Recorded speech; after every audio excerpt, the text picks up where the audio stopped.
Hi everyone, my name is Heather and I'm the person behind Happy Puppy Truffles. Today we're going to do another traditional origami. Today I'm going to show you how to make a traditional origami fancy basket. For this origami you need 3 pieces of origami paper and you also need some scissors for just a little part that we'll cut up. So I'm just going to go ahead and show you guys the steps to make everything here. First, we're going to be actually folding 2 pieces the same. I'm going to be using the red and the blue piece. So I'll show you guys here how to fold these so that you can get the piece that you need. Remember, you'll be making 2. So what we want to do is start off here with our color side facing down, and I'm just going to go ahead and fold my paper in half diagonally, open it up and fold it in half diagonally again. Open everything up. Now go ahead and fold everything in half vertically and horizontally.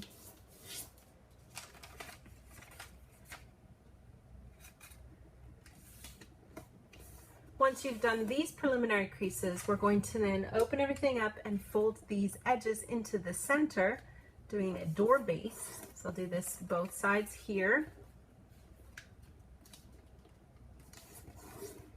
And open everything up and turn it to 90 degrees and then have the same thing done here as well so that we wind up getting all the preliminary creases that we need.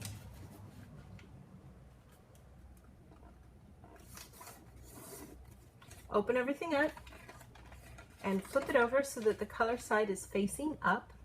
Now I'm just going to take each of these 4 corners and fold them into the center.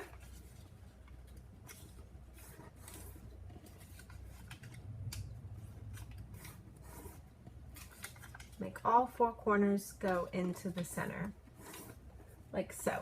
Open it up and flip it over. Now we've got the preliminary creases that we need to collapse everything down. Looking at it like a diamond, if we pull up on these 2 sides, bring them all the way into the center, you'll notice how this part kind of sticks up here. We're just put a little pressure right here until it smooshes down and creates this nice little diamond shape at the corner. And we're just going to repeat those steps for the remaining 3 sides. If I just rotate it counterclockwise a little ways and push this side in, I'll get another little part sticking up here. Again, this part can just be gently pushed down. And then you'll notice also that on the remaining side, if you push in, you'll get 2 sides sticking up, and we'll push those in as well. And then you can kind of push things, flip things over and push it down, smooth it out really good so that you can get really good smooth edges to everything here. And then flip it back over again. Now what we're going to do is a set of creases on each of these diamond areas. What I'm going to do is take the flap that you see here and fold it straight up to the corner. Bring it back down. And now I'm going to fold it up and leave myself a little bit there at the top. Make a crease and then roll up over the crease I already made. So I kind of get this sort of little like hat design at the top. And I'm just going to repeat that for the remaining 3 sides. So I'm just folding up, folding down, folding up again, making a good crease, and then folding over that. We're just going to repeat this step for all 4 sides here.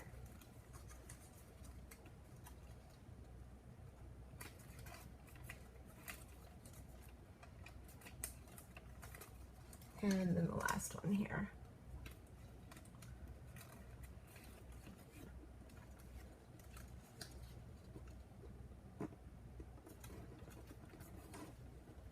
Be careful as you work because it's easy to accidentally bump into these other sides. But you should be able to get all 4 sides folded up here with that little part tucked so you get the cute little bit of white flap showing up there. And that is then the completed folds for 1 sheet of paper. And then like I mentioned, you want to do this with 1 other sheet of paper. So you want to make sure that you wind up getting 2 completed when you're finished. So I've got 2 here in both red and blue. And what we want to do here is this is when we're going to actually first start off and do some additional folds on this blue one, for example, here. And what I want to do is I'm going to tuck these sides behind. And the easiest way to do that is to take this flap and fold it over. And then kind of looking at it sideways here, I'm just going to take and fold in to the center crease. And I don't need it to be exactly on it because when we roll this back over, we want things to lay nice and flat. So I'll do that for both sides here. so that you wind up getting something that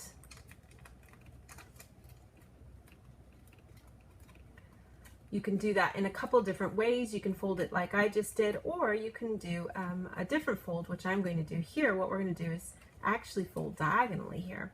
That'll give us a nice point. So it's up to you if you want to have more of the straight fold or a pointed fold. Either one will work. I'm going to go ahead and do a pointy fold though, actually. But this whole origami is made up a whole lot of different times where you can use different kinds of techniques. Like for this part that you see here at the top, you could fold that in a slightly different way to get a different pattern for your finished piece. So there's a lot of fun ways that you can actually play around with this origami to make it look a little different.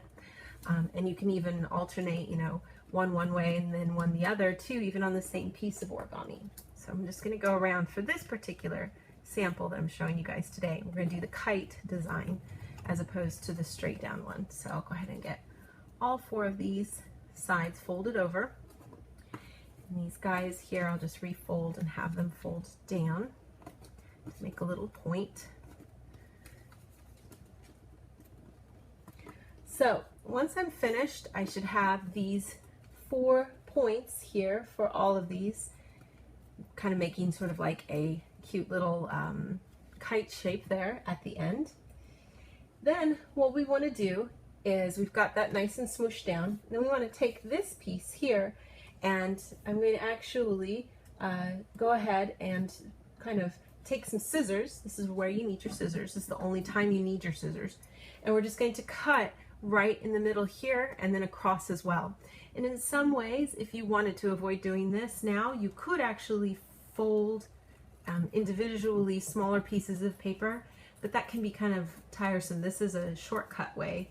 So I don't really count this as cheating with scissors, because you're just making something that was 1 piece now 4 pieces and it saves a lot of time.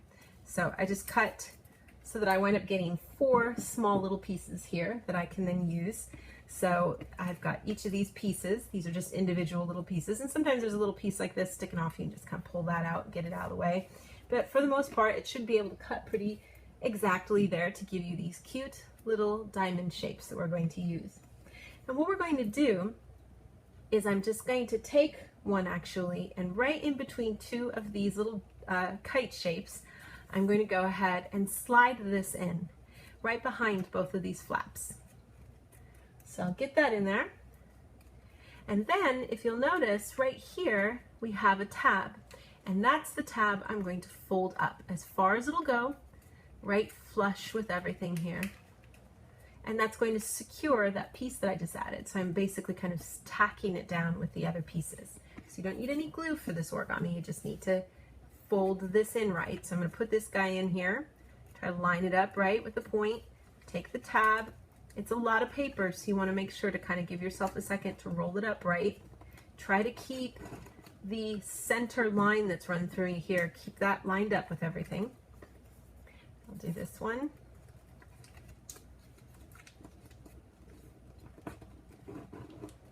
And then the last one here.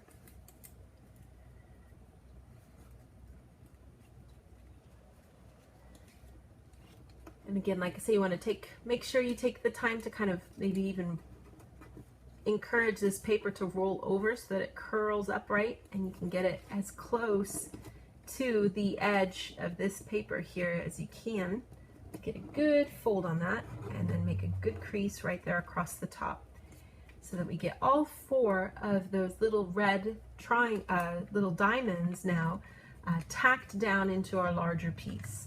Now this alone as it is makes a really great decoration piece. It's a really cute coaster, but we're actually going to be using this then to make a basket. So what we want to do here is actually kind of keep this to the side for a second and get out our other piece of paper, and we're going to make a handle for our basket. What I want to do is, I'm going to be making something that can fit into the section that you see here, and I want to try to make it so that it will go in right, and when I do that, I can then put it all together. So really quick, if you're leaving this as a coaster, you can leave these tabs sticking up, but what we want to do here is actually slide them underneath each of these sections. This gives you a double tacking technique then, giving you the chance to secure both of those underneath so that it doesn't come apart later when we make it into a basket. So it looks something like that. Now I'm going to take my handle piece, fold it in half, fold it in half again, and fold it in half again. Open it up, and what we want to do is try to fold everything into the center. Get the creases going the right way, that way we don't have anything looking weird on us. And then I can go ahead and fold into the center again. You could do it, you know, straight from the beginning from here, but this helps make things a little faster. And then I just fold in, and this helps make it so that a lot of those extra edges don't wind up accidentally being stuck on the outside. Now we want to take a little bit of time and really crease this paper good so that we can kind of encourage it to curve to make the handle. And if you just roll it around your thumb a little bit and tug on it, you can kind of create a little smooth edge to everything here, which will help make the handle kind of curve out better for you when you're ready for it, because we want it to kind of wind up looking something like that. That'll help keep the shape for us. So go back to our cute little piece here that we've got all the little tabs tucked underneath now for. And if you look on the bottom here, you can kind of see where a square base is for everything. And we're going to just fold stuff here to help kind of guide along everything so we can poof this out into the basket shape. So if I can, you'll see I've got a little hint of a side here. I'm just going to take this part and sort of fold it up. And in the process, this part pulls up a little, that's okay. So I've given myself just a little crease there. I'm going to do this for all four sides, just kind of give a little gentle tug on this part, pulling it back. Same thing here. Just giving myself a chance to create a pre-crease so that it'll be a little easier to pop everything open. Then I can just go ahead and slowly pop things open here. And if you look at stuff from the bottom, you should be able to kind of pinch on one of these, like in my case, these blue corners, and you want to keep the base of everything there at the bottom, but I'm basically extending this part out until I can create a nice long shape. And we're just going to kind of gently pull as we do this for all four sides. And you can see how I'm kind of getting it poofed out. You want to get this whole side all the way lifted up so that it creates a nice deep edge there. So don't be shy to pull it all the way up and out. It feels like you might be breaking it, but you're not. We're just gently pulling this out. And you'll notice that pre-creased little square area winds up becoming the base of what we've been making here. You could pinch on the sides here to kind of create an edge. And because we tucked everything away on the other side, we've got a nice secure base. So this is how things look on the underside. And then if you flip it over, this is how it looks here. So you see, and there's a nice little pull on the blue sections, and the places we added the red kind of stick out fairly straight. So it gives us a nice little shape here to kind of make sure everything stays. You can kind of crease your edges as you work to make sure that you get some clean edges to everything, and stuff is as straight as it can be so that when it's standing up, it stands up straight. And then what we're going to do is just take our handle for our basket and slide it in here so that we can create a finished piece. Now I'm just going to take my basket handle here and slide it right into the red section and let that go as far back into these corners as it can, and try to keep everything kind of straight. Hold onto it, pinch onto it with your finger a little bit there, and then I'm just going to fold back flush against that edge. And that gives me a nice little tack there for stuff, and I'll do the same thing on this side. And I find this to be pretty strong, so I mean, if you're going to put something in here even that's a little heavy, it holds up pretty good. If you're nervous about it, you could put a little bit of glue on here and then slide it in and keep it secure that way. It's kind of just up to you of how you prefer to have things. But that should give you a nice little rounded handle and a completed fancy basket, which is our project for today. Thanks again always so much for watching, and I will see you all next time. Bye!